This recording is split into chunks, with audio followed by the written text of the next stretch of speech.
നമ്മുടെയൊക്കെ കൂടെ പഠിക്കുന്ന കുറച്ച് ഫ്രണ്ട്സ് ഉണ്ട്. അതായത് സിനിമക്ക് പോകാനും ക്ലാസ് കട്ട് ചെയ്യാനൊക്കെ നമ്മുടെ കൂടെ ഉണ്ടാവും. എന്നാൽ റിസൾട്ട് വരുന്ന സമയത്ത് ഇവർ നമ്മളെ ഞെട്ടിക്കും. ഇവരായിരിക്കും ക്ലാസ്സിലെ ടോപ്പർ. ഇവര് യൂസ് ചെയ്യുന്ന കുറച്ച് സ്ട്രാറ്റജിയാണ് നിങ്ങൾ ശ്രദ്ധിക്കേണ്ടത്. യൂസ് ചെയ്യുന്ന സ്ട്രാറ്റജിയാണ് something is better than nothing എന്നുള്ളത്. എന്നും നിങ്ങൾ ഒന്നും ചെയ്യാതിരിക്കുന്നതിനേക്കാളും നല്ലത് എന്തെങ്കിലും ചെറിയ ചെറിയ കാര്യങ്ങളെങ്കിലും ഇവര് ചെയ്തുകൊണ്ടിരിക്കും.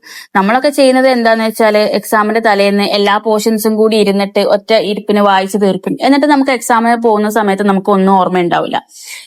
ഇവര് ഇങ്ങനെ ചെയ്യുന്നതിലും നല്ലത് കൺസിസ്റ്റന്റ് ആയിട്ട് ദിവസവും എന്തെങ്കിലുമൊക്കെ കാര്യങ്ങൾ നിങ്ങൾ പഠിക്കുന്ന കാര്യങ്ങൾ ഷെഡ്യൂൾ ചെയ്ത് വെക്കുക. എന്തെങ്കിലും കാര്യങ്ങളൊക്കെ ഡെയിലി ചെയ്തുകൊണ്ടിരിക്കുക. അപ്പൊ ഇങ്ങനെ ചെയ്യുന്ന സമയത്ത് നിങ്ങൾക്ക് ഒരു ആവറേജ് സ്റ്റുഡന്റിൽ നിന്നും ഒരു ടോപ്പർ ആക്കാൻ വേണ്ടിയിട്ട് നിങ്ങളെ ഹെൽപ്പ് ചെയ്യും. ടോപ്പേഴ്സ് യൂസ് ചെയ്യുന്ന മറ്റൊരു സ്ട്രാറ്റജിയാണ് ആക്റ്റീവ് ലേണിംഗ്.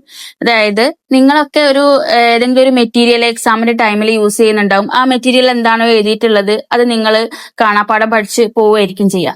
പക്ഷേ ഈ ടോപ്പേഴ്സ് ചെയ്യുന്ന ഒരു രീതി എന്താണെന്ന് വെച്ചാൽ ഇവരെടുത്ത് ഒരു സ്റ്റഡി മെറ്റീരിയൽ അല്ലെങ്കിൽ ഡിഫറെന്റ് സ്റ്റഡി മെറ്റീരിയൽസ് ഉണ്ടാവും. ഇത് ഇവര് ഡെയിലി എടുക്കുന്ന പോർഷൻസ് ഏതാണോ ഒരു പോർഷൻ അത് ഇവർ ഇതിൽ റെഫർ ചെയ്യും.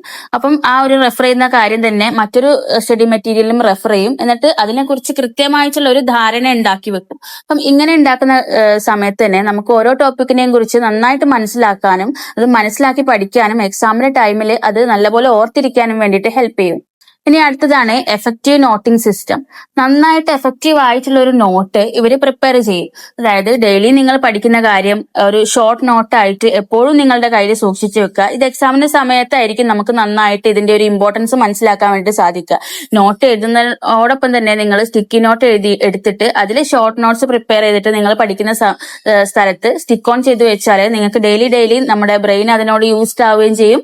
അത് മറക്കാതിരിക്കാനും വേണ്ടിയിട്ട് നിങ്ങളെ ഹെൽപ്പ് ചെയ്യും. അപ്പം ഇതേപോലുള്ള ചെറിയ ചെറിയ കാര്യങ്ങൾ ശ്രദ്ധിച്ചു കഴിഞ്ഞാൽ തന്നെ ഒരു ആവറേജ് സ്റ്റുഡന്റിൽ നിന്ന് നിങ്ങൾക്ക് ടോപ്പർ ആവാൻ വേണ്ടിയിട്ട് നിങ്ങളെ ഹെൽപ്പ് ചെയ്യും.